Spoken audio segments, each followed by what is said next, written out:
In a world plagued by $70 games and in-game microtransactions, a brave adventurer embarks on a perilous journey going through the worst, the best, and the most questionable games, on a mission to find the best games hidden in the indies.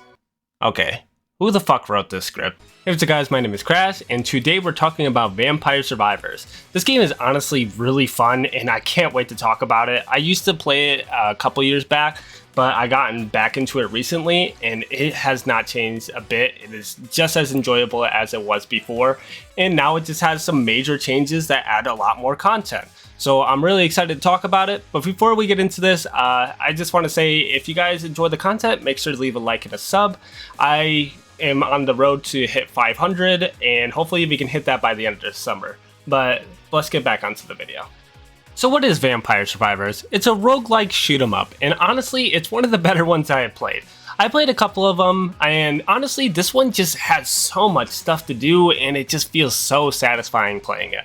Like, once you get into the game, you are going to be immersed. And it's kind of weird because usually when I look at these types of games, at least personally, I'm not all too interested. Usually I'm not really into the art style and stuff. I'm not into like the archaic type style. But honestly, with this one, it just looks really good. And honestly, all the enemies and all that you see throughout the game just look so unique and different, and honestly you don't really get this much charm from a lot of different games nowadays.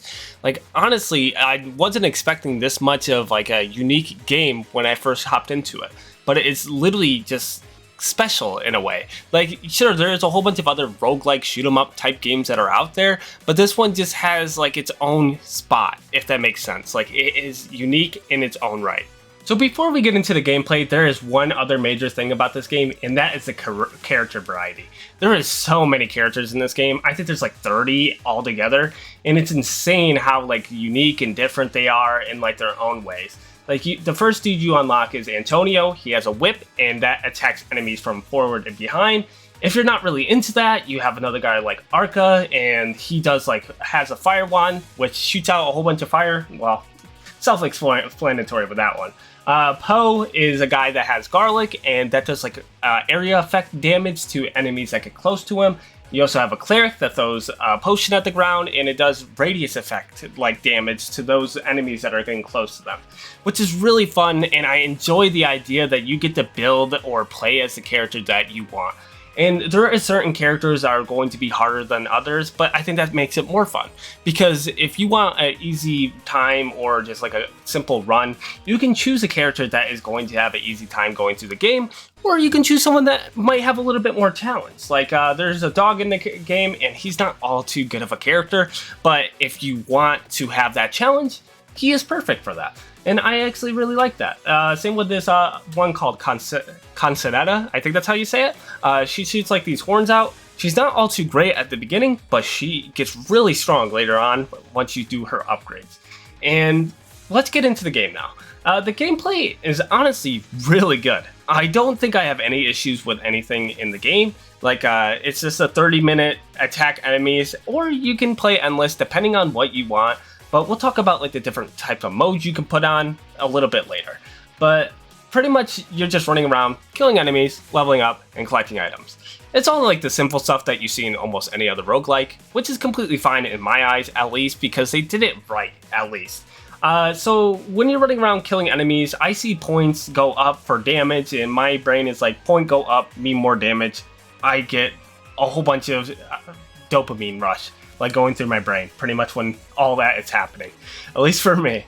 But aside from you like running around killing hundreds of enemies, by the way, like thousands of dudes just like spawn, and they all start like conforming onto your location and pretty much trying to beat the shit out of you, which I really like because it makes everything seem more intense, and it makes you feel like you at any second could die during this battle.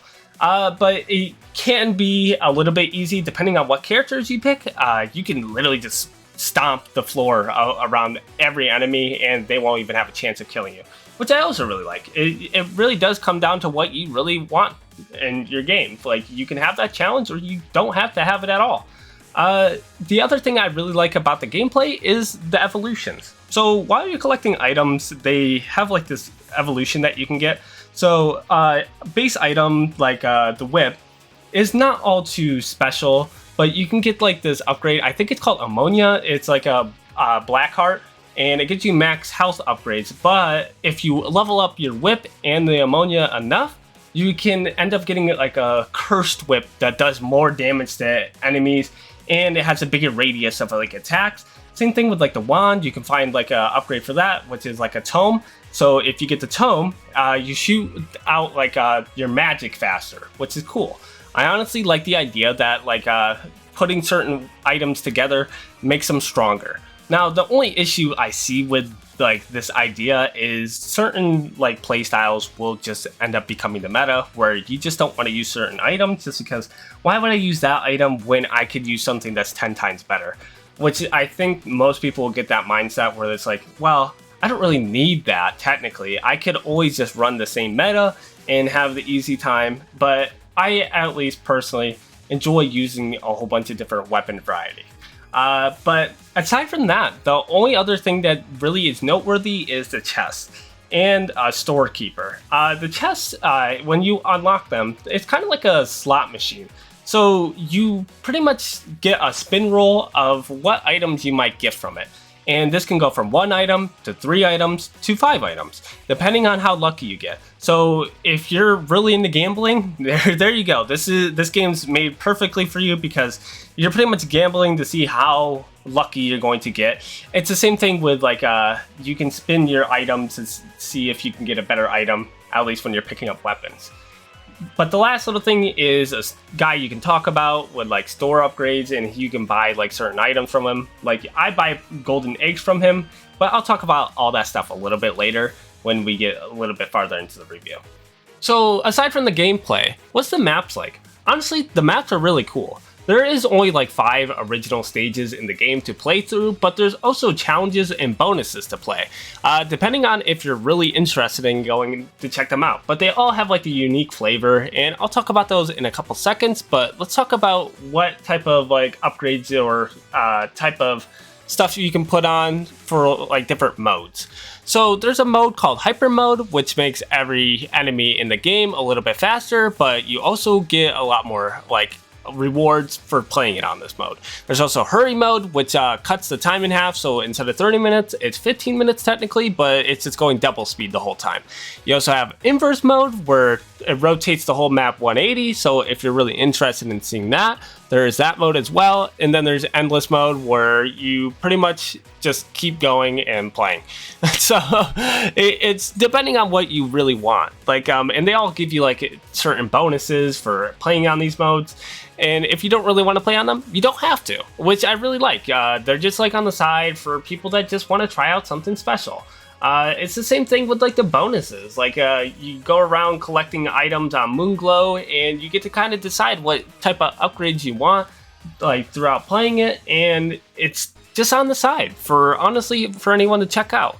The side modes are actually pretty fun. Like they have a new one that I actually personally haven't played, which is like Snowstorm, where you're pretty much just going around a whole bunch of snowmen trying to get to this item down there and survive like 15 minutes to get a character, from what I was reading from the description. And actually, let's talk about how like unlocking characters is. Honestly, the way you unlock characters is really fun, and same with like items and stuff. You just play the game and you just do different challenges, and you just unlock stuff gradually as you just play, and it just makes it more fun that way. Instead of just like giving you everything outright or making it way too challenging, you just play the game and you just unlock stuff randomly. If you want certain characters, you might have to look them up at some point, because it can get a bit confusing, because there's like special locations that are like hidden off that you probably won't find if you're just naturally playing the game. So you might have to look up a couple places to find certain characters, which kind of sucks, but at the same time, that's the fun of like exploring and finding out like what is going on with like these locations, what makes them so special, and like kind of what's the lore of the area. At least that's how I see it. Before we get into the last mode that I wanted to talk about, I forgot to throw in one other thing. There is a character called Death that you end up fighting at the 30-minute mark. Yes, this character is very niche. Most people don't get to him. I know, I'm a pro. So pretty much at the end of 30 minutes of playing through the stages, you end up fighting Death. And honestly, this is another thing I really like about this game. If you are good enough, you can actually defeat him. Personally, I'm dog shit, so I've never been able to beat him, but the way that I kind of try to get better is I play the boss rush mode, so I fight a whole bunch of bosses and kind of see how far I can get and try to get better at the game. And honestly, I enjoyed that. Like having that challenge at the end, like showing that you have gotten so strong or so good at the game to the point where you're able to best Death himself, which is really cool. And it's awesome seeing like this type of modes and like different type of enemies, and I feel like there's something there for everyone. The last mode that you get to play is Adventurers, and these are kind of like niche modes that you can go play. The one mode I got a little bit into, you play as Poe, and pretty much you just pick up all crystals that level you up, and instead of leveling you up, they shoot at the enemies and blow them the hell up. So if you're really interested in that, you can go check that out as well, but personally I'm not really into it. But I just love it. I enjoy the idea that they found something for almost anyone. Like if you like just playing through the story and just want to get through like 30 minutes on each stage, you can do that. Like that's up to you. If you want to play a bonus mode or different types of challenges, those are there for you as well. It's just awesome seeing that there's something for everyone, honestly, for like the roguelike genre. And it's all in just one place, which I really like. The other things I want to talk about are just collection and the bestiaries. Collections pretty much talk about what items that you have gotten in the game, same with the unlocks. But the bestiary is probably one of the cooler things. When you go in there, you can check out every enemy that you have fought throughout the game. And honestly, it's awesome seeing that there is such a huge variety of enemies that you fight. Like there is 128 different enemies that you get to learn lore about, and like they all have a description about what they are and like what they are, like pretty much are. I don't know how to word it better. I'm just going blank because my big brain is just so tiny. But pretty much it just lets you see a whole bunch of enemies and talks about the description about like what they are and why they're there and pretty much what their specialty is and stuff like that. And I enjoyed that. It's cool. It shows like their health, their power, their speed, stuff like that. And is it important to know that type of stuff? Not really. Like you don't really need to know it, but it's there for people that care. And I honestly like that.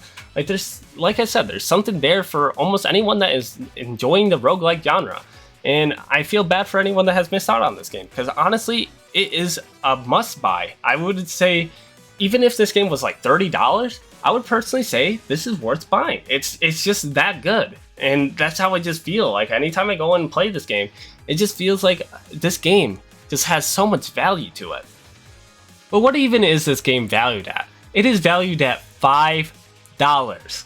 Only $5. Honestly, it's really worth it. And if you have Game Pass, it goes down even more. So like if you really want to pick it up, it's really cheap. It's honestly, like if you don't know if you're going to like it, I would personally say just go check it out on Game Pass. I'm not sure if it's on PSN, but if you want to try it out, go on there and check it out on there.